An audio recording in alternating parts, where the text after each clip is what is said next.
Hello everyone. So last class में हमने यहाँ तक पढ़ा था। हमने यहाँ तक पढ़ा था, ठीक है। तो हमने क्या क्या देखा था? हमने ये देखा था कि वेरियस कॉम्प्लेक्स मोशन हो सकते हैं। कुछ स्ट्रेट लाइन मोशन हो सकता है, सर्कुलर मोशन हो सकता है, रोटेशन हो सकता है। रोटेशन का एग्जांपल आप ये देख सकते हो कि जो अर्थ है वो अपने एक्सिस पे रोटेट होती है, ठीक है। वो अपने एक्सिस पे रोटेट होती है, तो ये रोटेशन आपको समझ में आ गया। सर्कुलर मोशन जैसे पंखा है, ठीक है। तो पंखा का जो ब्लेड है ना वो सर्कुलर मोशन कर रहा है, ठीक है। वो क्या कर रहा है? वो सर्कुलर मोशन कर रहा है, चलेगा। अभी क्या है कि हमने और क्या क्या देखा था कि जो रेस्ट और मोशन है वो किस पे डिपेंड करता है? ऑब्जर्वर पे। ऑब्जर्वर भी हम बोलते हैं उसको, और क्या बोलते हैं? रेफरेंस पॉइंट भी बोलते हैं। और क्या बोलते हैं? रेफरेंस पॉइंट भी बोलते हैं।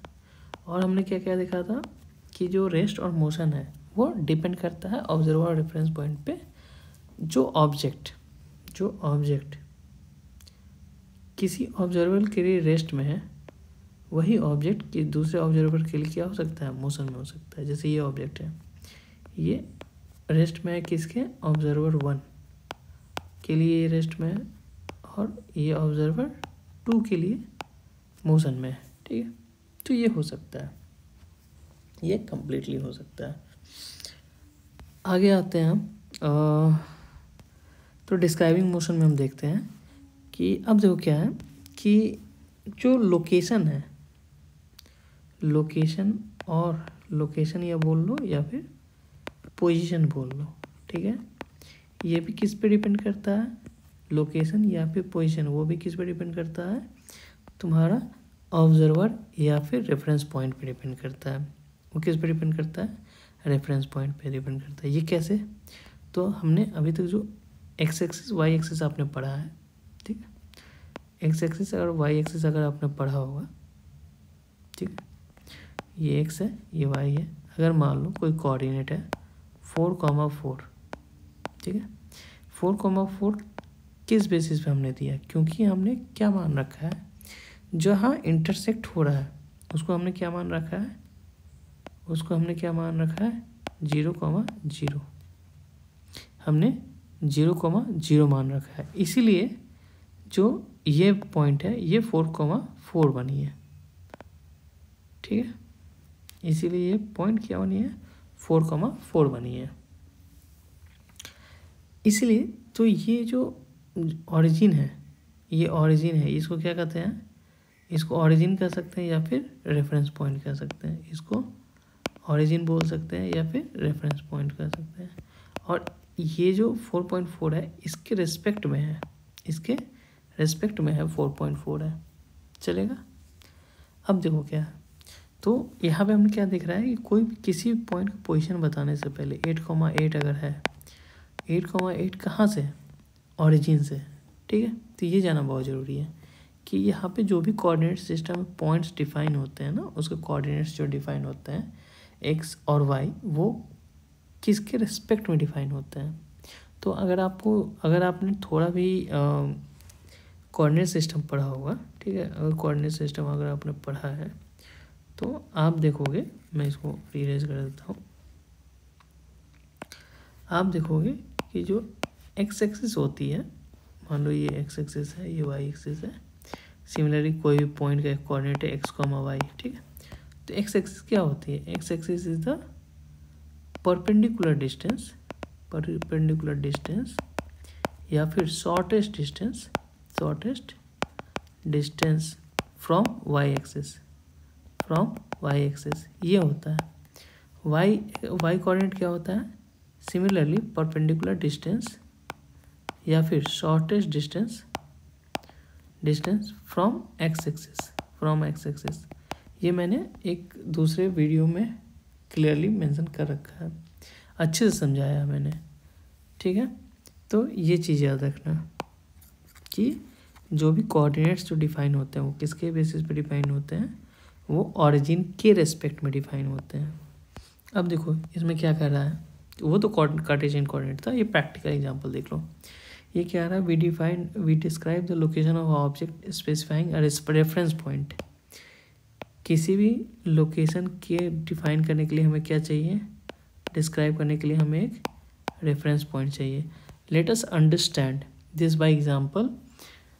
Late us assume that a school in a village is 2 kilometre north of railway station. We have specified the position of the school with respect to railway station. अब देखो मान लो ये रेलवे स्टेशन है, ये railway track है, ठीक है, यहाँ पे रेलवे स्टेशन है। अब ऊपर को हम क्या लिखते हैं, नॉर्थ लेते हैं, ठीक है। अब ये क्या बोल रहा है कि late us assume that school in village 2 kilometre north of railway station. अब देखो इसके क्या है, इसके ऊपर, इसके नॉर्थ में क्या है, यहाँ पे स्कूल है, यहाँ पे स्कूल है। तो अभी क्या है, देखो ऐसा नहीं है स्कूल यहाँ है, तो हम यही कह सकते हैं कि रेलवे स्टेशन के 2 किलोमीटर नॉर्थ पे है। मान लो कि यहाँ एक मंदिर है, यहाँ पे क्या है, मंदिर है, ठीक है।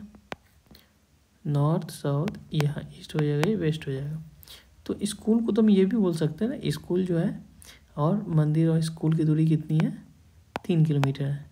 तो हम स्कूल को ये भी कह सकते हैं, जो स्कूल है, जो मंदिर है, जो टेम्पल है, उससे 3 किलोमीटर वेस्ट में है। देखो एक तरीका ये हो गया, स्कूल को आपने क्या बोला, 2 kilometre north of railway station, ठीक है, रेलवे स्टेशन। वही स्कूल को आप ये बोल रहे हो 3 किलोमीटर वेस्ट ऑफ क्या, टेम्पल। तो स्कूल तो वहीं है, स्कूल क्या है, स्कूल वहीं है, बट ये 2 किलोमीटर और 3 किलोमीटर किसके रेस्पेक्ट में हम बता रहे हैं, रेफरेंस पॉइंट के। यहाँ रेफरेंस पॉइंट क्या है, पहले केस में जो रेफरेंस पॉइंट है वो रेलवे स्टेशन है। सेकंड केस में जो रेफरेंस पॉइंट है वो क्या है, टेम्पल है। तो जो भी पोजीशन होती है ना, वो किसी न किसी रेफरेंस पॉइंट, जो भी लोकेशन है, जो भी पोजीशन है, वो किस पे डिपेंड करेगी, ऑब्जर्वर या फिर रेफरेंस पॉइंट पे डिपेंड करता है, ठीक है। सॉरी, वी हैव स्पेसिफाइड, अब यहाँ देखो, we have specified the position of school with respect to railway station. In this example the railway station is the reference point. देख रहे हो, we could have chosen another reference point according to our convenience. देखो एक example तो हमने railway station की, second हम क्या किसके रेस्पेक्ट में दे सकते थे, मंदिर के रेस्पेक्ट में भी दे सकते थे, ठीक है। तो जैसा हमको कन्वीनियंट लगेगा उसके अनुसार से हम क्या देंगे, एक रेफरेंस पॉइंट तय करके उसको हम बताएंगे कि हाँ, और जो भी स्कूल का लोकेशन है उसको हम डिफाइन करेंगे। देयरफॉर, देखो यहाँ पे, therefore to describe the position of an object we need to specify the reference point.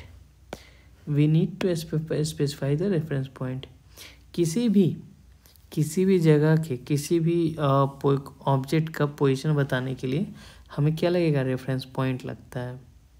जैसे मान लो कि जैसे पटना है, अब पटना में क्या है कि जो स्टेशन है उसके जैसे सामने क्या है, हनुमान मंदिर है। तो हम ये कहेंगे कि जो हनुमान मंदिर है वो वेस्ट साइड है या फिर ईस्ट साइड है, कुछ भी, वेस्ट साइड ऑफ मान लो 100 मीटर पे है, तो 100 मीटर फ्रॉम पटना स्टेशन, ठीक है। तो हम क्या कर रहे हैं कि पटना स्टेशन को क्या बोल रहे हैं कि ये एक रेफरेंस पॉइंट है, और इस रेफरेंस पॉइंट के बेसिस पे हम हनुमान मंदिर का जो पोजीशन है उसको हम डिफाइन कर रहे हैं, ठीक है। अब आते हैं मोशन अलोंग स्ट्रेट लाइन।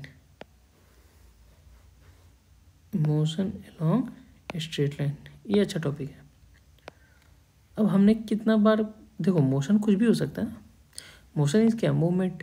अब कोई भी कोई किसी भी तरीके का मोशन हो सकता है। जैसे कि अब मैं इसको इरेज करता हूँ क्योंकि मेरे पास जगह नहीं मिलता है।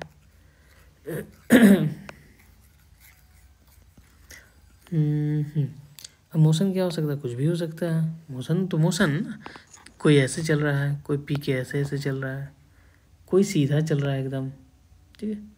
तो अब कोई ऐसे घूम के जा रहा है, तो मोशन है, जो अपने हिसाब से जैसे लोग चाहेंगे वैसे जाएंगे। कोई ऑब्जेक्ट है वो कुछ भी किसी भी तरीके से जा सकता है, ठीक है। तो यहाँ पे क्या है कि मोशन का कोई फिक्स नहीं है कि एक ये है, दूसरा ये रहेगा, स्ट्रेट लाइन है, कोई दूसरा सर्कल ही हो सकता है, तीसरा रोटेशन ही हो सकता है। ऐसा कोई फिक्स नहीं, कुछ भी हो सकता है, मोशन में कुछ भी हो सकता है।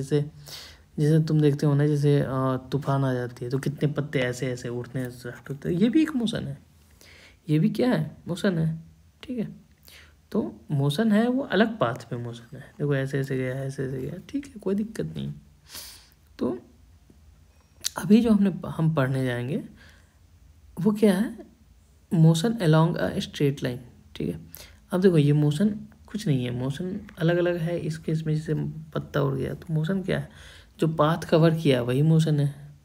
ठीक है, अब क्या है, अभी जो हम डिस्कस करेंगे वो क्या है, motion along a straight path.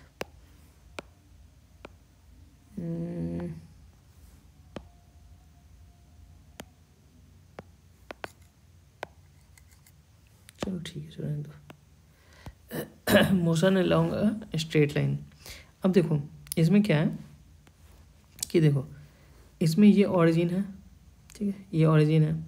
अब ये ऑरिजिन है तभी जाके ये 5 डिफाइन हुआ है, ये 10 डिफाइन हुआ है, 15 डिफाइन हुआ है, 20 डिफाइन हुआ है, 25 को हमने मार्क किया है। तो किसी ना किसी को 0 मानेंगे तभी तो किसी को 5 बताएंगे, किसी को 10 बताएंगे, किसी को 15 बताएंगे, 20 बताएंगे। तो 5 10 बताने के लिए हमें क्या ज़रूरी होता है, 5 10 क्या है, ये पोजीशन है। 5 10 क्या है, ये पोजीशन है। अगर तुम स्केल पे देखोगे, स्केल पे अगर ऐसे देखोगे और यहाँ पे 0 है और यहाँ पे 1 है, तो 1 क्या है, पोजीशन है। 1 जो पोजीशन क्या बोलता है कि 0 से हम 1 सेंटीमीटर की दूरी पे हैं, 0 से हम 1 सेंटीमीटर की दूरी पे हैं। 0 क्या कर रहा है, यहाँ पे रेफरेंस पॉइंट है, रेफरेंस पॉइंट है। सिमिलरली जो 5 10 15 20 25 30 जो मार्क यहाँ किया गया है वो क्या है, वो रेफरेंस पॉइंट है। वो क्या है, रेफरेंस पॉइंट है। चलो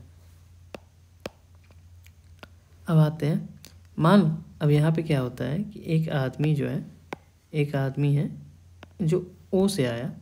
ठीक है, अब यहाँ पे 3 पॉइंट्स इन्होंने बता रखे हैं, मैं इसको क्रेज करता हूँ।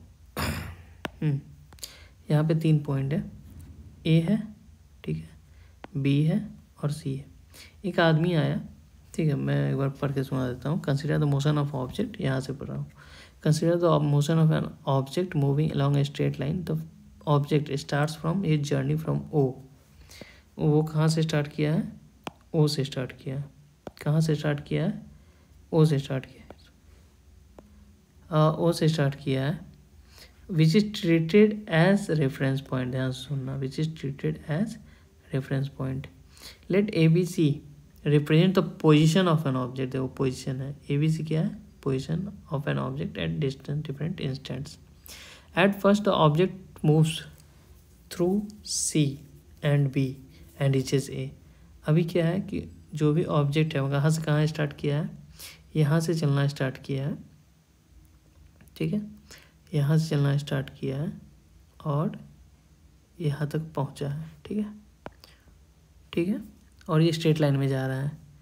देन ही, अब देखो, and reaches A, then he it moves back along the same line and reaches C through B। अब क्या है कि वो रिटर्न होगा, रिटर्न हुआ है तो कैसे हुआ है, देखो इसी लाइन पे जनरली हमको बनाना चाहिए था, लेकिन हौच पौच हो जाएगा, उसी चीज़ पे हमको रीराइट हो जाएगा। तो ये फिर से वापस कैसे आया है, वो बी तक आया है, सेम पाथ एंड नीचे सी, यहाँ से रिटर्न हुआ है और सी पे आके रुका है। ठीक है, तो क्या किया है, पहले ओ से ए तक गया है, ओ से ए तक गया है, एक सेकेंड, ओ से ए तक गया है, ए तक गया है,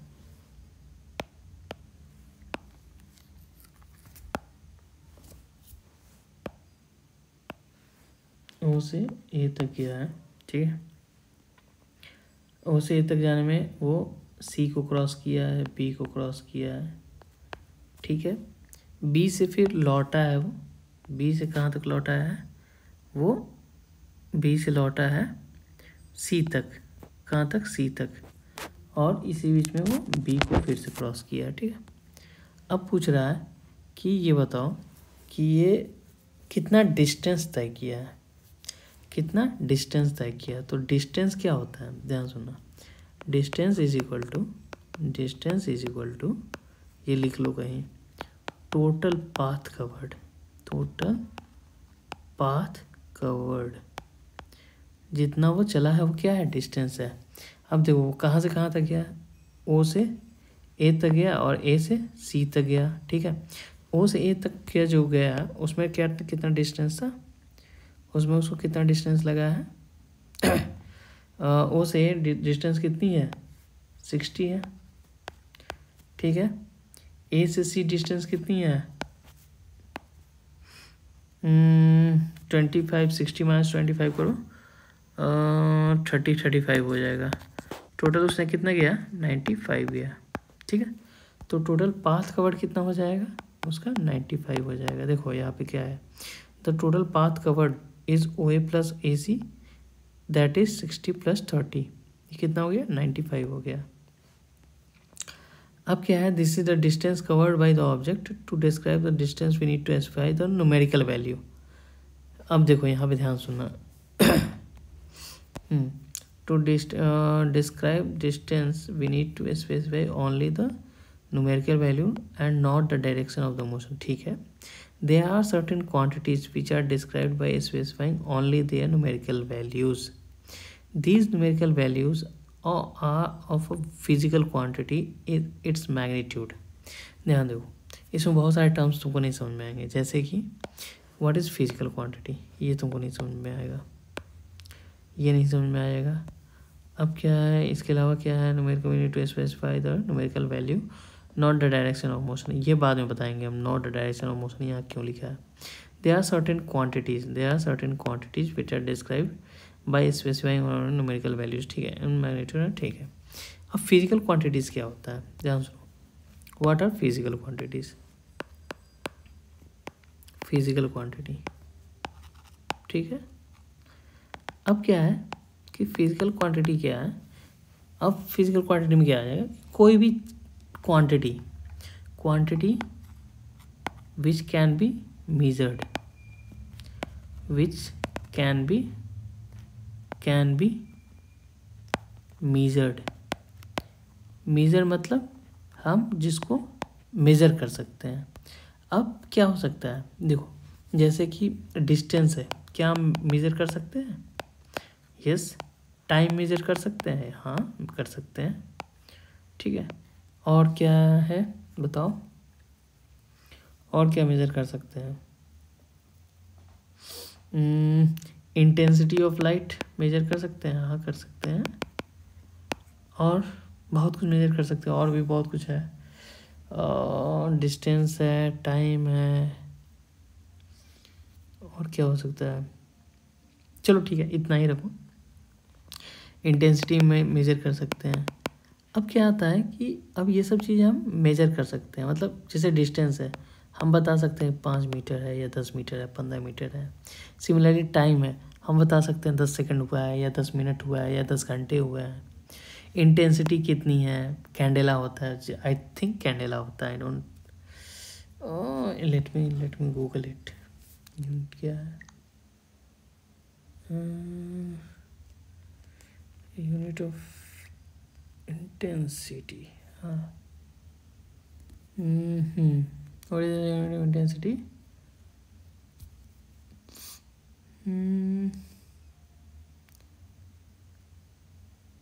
कैंडेला है, करेक्ट। इंटेंसिटी, अब इसमें क्या आता है कि 5 मीटर बोल सकते हैं, 10 मीटर बोल सकते हैं। टाइम में सेकंड में भी बता सकते हैं, आवर में भी बता सकते हैं, मिनट में भी बता सकते हैं। इंटेंसिटी का CD होता है कैंडेला, ठीक है। तो अब तुम ये कहोगे सर ये तो फिजिकल क्वांटिटी है, अब वेलोसिटी भी तो फिजिकल क्वांटिटी होना चाहिए। स्पीड जो है वो भी तो मेजर करते हैं। देखो स्पीड हम डायरेक्टली मेजर नहीं करते हैं। स्पीड इक्वल टू क्या होता है? डिस्टेंस अपॉन टाइम होता है, डिस्टेंस अपॉन टाइम होता है। तो ये ना डिराइव्ड क्वांटिटी है। ये किसकी मदद से हम बना रहे हैं? डिस्टेंस की और टाइम की मदद से बना रहे हैं, इसलिए ये फिजिकल क्वांटिटी ये भी है, लेकिन ये डेराइव्ड क्वांटिटी है। डेराइव्ड मतलब हेल्प लेके बनाया गया है इन दो क्वांटिटी के, ठीक है। अब तुम ये पूछोगे सर फिजिकल क्वांटिटी ऐसा भी है, ऐसा कोई क्वांटिटी है क्या जिसको हम मेजर नहीं कर सकते हैं और वो फिजिकल क्वांटिटी नहीं हो? यस ऑफ कोर्स है। जैसे मान लो जैसे तुम्हारा इमोशन है, इमोशन है, क्या तुम इमोशन को मेजर कर सकते हो? लव है, ठीक है, हेट है, ठीक है, सैड है, तुम कितने दुखी हो, इसको मेजर नहीं कर सकते ना कि हम इतना 10 खुश हैं, 10 दुख हैं, 10 सैड है, ऐसा नहीं हो सकता है। तो इमोशन को हम मेजर नहीं कर सकते हैं। बहुत सारी क्वांटिटी है जो हम मेजर नहीं कर सकते हैं, ठीक है। ठीक, अब फिजिकल क्वांटिटी समझ में आ गया। फिजिकल क्वांटिटी क्या होता है जिसको हम मेजर कर सकते हैं।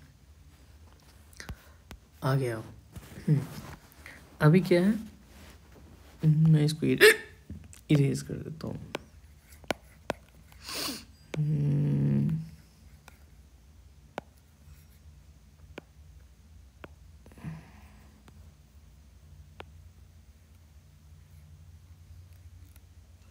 हाँ,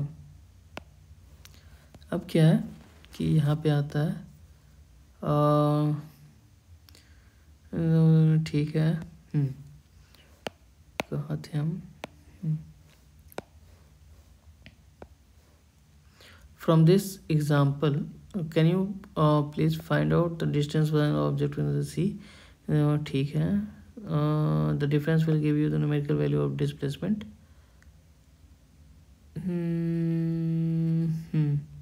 सॉरी, अब यहाँ पे दो टर्म आता है, ध्यान सुनना। यहाँ पे डिस्टेंस तो मैंने एक्सप्लेन कर दिया कि डिस्टेंस का मतलब total path cover. Distance is equal to क्या होता है? टोटल पाथ जो कवर किया है। डिस्प्लेसमेंट क्या होता है? डिस्प्लेसमेंट क्या होता है? Displacement is equal to shortest distance between 2 point. Shortest distance between 2 point, between 2 points, ठीक है। अब मान लो कि कोई यहाँ है, ठीक है, ये आगे गया 10 किलोमीटर, आगे कहाँ गया? 10 किलोमीटर गया, और फिर वो वापस आ गया। वापस आके कहाँ गया? फिर वापस 5 किलोमीटर आके, ये ओ है, ये ए है, ये बी है, ठीक है, फिर ये 5 किलोमीटर वापस आता है, चलेगा। अब क्या है कि 10 किलो, अब यहाँ पे डिस्टेंस अगर देखा जाए तो डिस्टेंस क्या हो जाएगा? टोटल पाथ कवर, तो क्या कितना कितना कवर किया है? 10 किलोमीटर गया है आगे और 5 किलोमीटर वापस आया है, तो कितना हो गया? 15 किलोमीटर हो गया, ठीक है। तो यहाँ पे हमने क्या देखा कि ओ से इसको जब कैलकुलेट करना था तो हमने कहाँ से, एक सेकेंड, हमने कहाँ से कहाँ गया? ओ से ए गया और ए से बी गया, ठीक है। अब इसी सवाल में अगर कोई पूछ दे कि डिस्प्लेसमेंट क्या होगा, what will be the displacement, जब डिस्प्लेसमेंट कैलकुलेट करना पड़ेगा तो हम इनिशियल पॉइंट ओ से स्टार्ट किया था, एंड कहाँ किया है? बी पे गया है, तो हम ओ से बी का जो डिस्टेंस है उसको मेजर करेंगे, जो कि 5 किलोमीटर है, जो कि 5 किलोमीटर है। तो हमारा डिस्प्लेसमेंट कितना हो जाएगा? 5 किलोमीटर हो जाएगा। अब उसी तरह मान लो कि कोई यहाँ से ऐसे घूमते यहाँ गया, ठीक है। अब हम क्या करेंगे कि यहाँ से एक धागा रखेंगे, यहाँ पे क्या रखेंगे? एक थ्रेड रखेंगे और इस पे गिराते जाएंगे, ऐसे गिराते जाएंगे, ऐसे जैसे गया है वो वैसे उस पे गिराते जाएंगे, और फिर उस धागे को खींच के लंबा कर लेंगे। अगर ये मान लो 500 मीटर है, इसका मतलब वो कितना दूरी कितना डिस्टेंस कितना गया है? डिस्टेंस कितना गया है? 500 मीटर गया है। अगर कोई पूछ दे कि डिस्प्लेसमेंट कितना गया है, तो हम एक धागा यहाँ से लेंगे, ध्यान सुना, एक धागा यहाँ से लेंगे और इसको सीधा कनेक्ट करेंगे इससे। किससे कनेक्ट करेंगे? इससे कनेक्ट करेंगे, और इस धागा को हम मेज़र कर लेंगे कि ये धागा कितना है। तो जब ये धागा हम मेज़र करेंगे तो लगभग लेट्स से कि 250 मीटर आया, 250 मीटर, तो डिस्प्लेसमेंट कितना हो जाएगा हमारा? सॉरी डिस्प्लेसमेंट कितना हो जाएगा हमारा 250 मीटर हो जाएगा। ठीक है, तो जब डिस्टेंस मेजर करना होता है तो जैसे जैसे गया है उसको हमको जोड़ते जाना पड़ेगा। तो डिस्टेंस में क्या होता है, जो पाथ कवर किया है ना उस पाथ को हम जोड़ते हैं, उस पाथ को हम मेज़र करते हैं। और डिस्प्लेसमेंट में क्या होता है, एंड पॉइंट पकड़ते हैं, कहाँ से स्टार्ट हुआ कहाँ एंड किया उसको हम मेज़र करते हैं। ठीक है, अब देखो मान लो कि इसी में दो चीज़ें हो सकती थी, इसी केस में दो चीज़ें हो सकती थी। अब डिस्प्लेसमेंट जो है, चलो ठीक एंड टू एंड है। अब मान लो ये जो आदमी है ये जो ऐसे ऐसे गया है, ये ओ पॉइंट है, ये ए पॉइंट है। ठीक है, फिर ये झूलते हुए झूलते झूलते यहाँ पे आया। ठीक है, यहाँ पे आया तो ये क्या है, बी है। ठीक है, अब कोई आपसे ये पूछेगा, अब डिस्प्लेसमेंट जब भी बताएगा ना, डिस्प्लेसमेंट जब भी पूछेगा तो आपको 2 पॉइंट दिया जाएगा। अब यहाँ पे ओ ए का भी डिस्प्लेसमेंट पूछ सकता है, ओ बी का भी पूछ सकता है, ए बी का भी पूछ सकता है। तो स्टार्टिंग का जो पॉइंट है, मान लो ओ ए पूछ रहा है तो यहाँ स्टार्टिंग पॉइंट ओ हो जाएगा, एंड पॉइंट ए हो जाएगा। तो यहाँ से यहाँ तक की लाइन खींच देना, दूरी बता देना। अगर ए बी का पूछे तो ए को फर्स्ट पॉइंट हो जाएगा, बी को सेकंड पॉइंट हो जाएगा। ए हमारा फर्स्ट पॉइंट है, बी सेकंड पॉइंट है, यहाँ से यहाँ तक लाइन खींचेंगे और हम दूरी बता देंगे, उसमें क्या दिक्कत है। सिमिलरली अगर ओ भी पूछेगा तो फर्स्ट पॉइंट ओ हो जाएगा, सेकंड पॉइंट बी हो जाएगा। तो इन दोनों को लाइन जोड़ के हम बता देंगे। ठीक है, तो यही होता है डिस्प्लेसमेंट और डिस्टेंस का, यही कॉन्सेप्ट है कि डिस्प्लेसमेंट क्या होता है, जो शॉर्टेस्ट डिस्टेंस होता है उसको हम क्या कहते हैं, डिस्प्लेसमेंट कहते हैं। देखो वो यही चीज़ यहाँ पे मेंशन किया होगा, the shortest distance measured from initial point to final position of object is known as displacement. मैं इसको रेट में कर देता हूँ डिस्प्लेसमेंट। ठीक है, और इसको समझो, इसमें कुछ है नहीं, अब सब कुछ मैंने एक्सप्लेन कर दिया। चलो ठीक है, एक बार और समझा देता हूँ। कैन द मैग्नीट्यूड ऑफ, हाँ अब यहाँ पे सवाल ये आता है ना कि can the magnitude of displacement is equal to the distance travelled by object. Of course yes. अब देखो मान लो कोई यहाँ से यहाँ तक गया स्ट्रेट लाइन में। ठीक है, ओ से ए गया, ये 500 मीटर है। अब इसी लाइन में गया है तो शॉर्टेस्ट डिस्टेंस भी यही है, ओ से ए के बीच में। ठीक है, और पाथ भी यही फॉलो किया है, तो डिस्टेंस क्या हो जाएगा, डिस्टेंस ओ ए हो जाएगा जो कि 500 मीटर रहेगा। ठीक है, डिस्प्लेसमेंट अगर कोई पूछ देगा तो वो भी क्या रहेगा, ओ ही रहेगा। ठीक है, distance is equal to total path covered जो कि 500 है, डिस्प्लेसमेंट भी क्या हो जाएगा 500 मीटर ही रहेगा। तो डिस्टेंस डिस्प्लेसमेंट के बराबर हो सकता है अगर जो ट्रेवल किया है वो स्ट्रेट लाइन में ट्रेवल किया है और शॉर्टेस्ट मतलब एक एंड से ऐसे लाइन पे ट्रेवल किया है जिस पे दोनों पॉइंट आ रहे हैं, वो स्टार्टिंग पॉइंट भी और एंड पॉइंट भी। ठीक है, अब सवाल ये आता है कि मान लो कि इसी में मैं इसको हटा देता हूँ, इसी में यहाँ से यहाँ गया बंदा। ठीक है, ओ से स्टार्ट होके ए पे गया है, ए से वापस आके वो ओ पे आ गया। ठीक है, ओ पे आ गया तो वो ये बताओ डिस्टेंस कितना ट्रेवल किया है, डिस्टेंस ओ से ओ तक जाने में कितना ट्रेवल किया है। तो ओ से वो ए पे गया है, ए से वो ओ पे गया है, तो डिस्टेंस ट्रेवल कितना हो गया है, मान लो 500 है। 500 मीटर जाने में गया है और प्लस 500 मीटर आने में गया है, तो 1000 मीटर तो आ गया। ठीक है, डिस्प्लेसमेंट अगर कोई पूछ दे तो डिस्प्लेसमेंट किससे कहाँ से कहाँ तक डिफाइन हो, ओ से ओ तक, यानी कि वहीं से वहीं पॉइंट तक डिस्टेंस कितना हो जाएगा, डिस्प्लेसमेंट कितना हो जाएगा, 0 मीटर हो जाएगा। ठीक है, तो डिस्प्लेसमेंट 0 भी हो सकता है अगर वो राउंड ट्रिप मार रहा है, घूम फिर के उसी पोजीशन पे आ जा रहा है, तो क्या हो जाएगा, डिस्प्लेसमेंट 0 हो जाएगा। ठीक है, अब देखो यहाँ पे एक एक्टिविटी दिया गया है, take a metre scale and a long rope, walk from one corner of a basketball court to its opposite corner along its sides. Measure the distance covered by you and the magnitude of displacement. ठीक है, simple सी बात है। ये तुम्हारा basketball court है, ये basketball court है। मान लो ये 3 है, ये 4 है, ठीक है। अब तुमने क्या किया, यहाँ से एक रस्सी लिया, यहाँ से लाया और यहाँ लाया, ठीक है। तो जो डिस्टेंस है कवर हुआ कितना हो गया, 3 + 4, डिस्टेंस कितना हो गया, 7 हो गया, ठीक है। डिस्प्लेसमेंट यहाँ से कहाँ तक हुआ, डिस्प्लेसमेंट शॉर्टेज डिस्टेंस जो कितना हो जाएगा, 5 हो जाएगा। कितना हो जाएगा, 5 हो जाएगा। यहाँ पे पाइथागोरस लगा लेना, 3a² + 4a² = 5 आ जाएगा, ठीक है। What difference would you notice in both the cases, ठीक है। ठीक है, अगले लेक्चर में देखते हैं uniform and non uniform motion. कोई भी डाउट हो तो कमेंट में डाल देना, कमेंट सेक्शन में जो भी अगर डाउट हो, कहीं सर ये और डिस्कस करना है, ये डिस्कस करना है, तो just put it in the comment. उसके बाद अपन उसको नेक्स्ट लेक्चर में लेंगे।